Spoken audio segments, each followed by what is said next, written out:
that. President Biden said this week that the U.S. is considering Australia's request that it drop its extradition attempt against Julian Assange and instead allow him to go back to Australia. Normally when we ask about Assange, you say, refer you to the Department of Justice, but now that the president has said that there are diplomatic talks going on, that seems like it would be squarely in the State Department. So is the State Department involved in these conversations with Australia? What can you tell us about these talks? That is a good way to try to get me to violate that rule about not commenting on extradition matters, but I'm going to refrain from doing so. I don't have any comment. I would refer to the Justice Department for comment on this. Does it broadly raise concerns for you about free speech and free press issues? You often will see dictators say, why is the U.S. lecturing us about press freedoms when they're trying to extradite a foreign citizen to their own maximum security prison? So I will let the Justice Department largely speak to this issue, but as you've heard me say here before,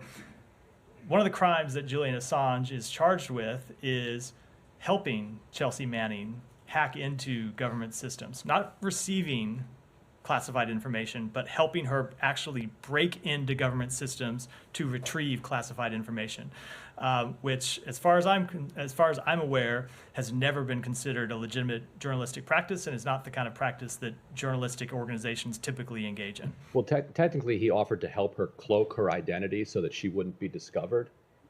We as journalists do that all the time with sources talking on Signal and other devices to try to make sure that sources are protected. Is that considered helping? So I am now a little bit, but probably further than I ought to go, about facts that still are contained, or alleged facts that are contained in a pending indictment.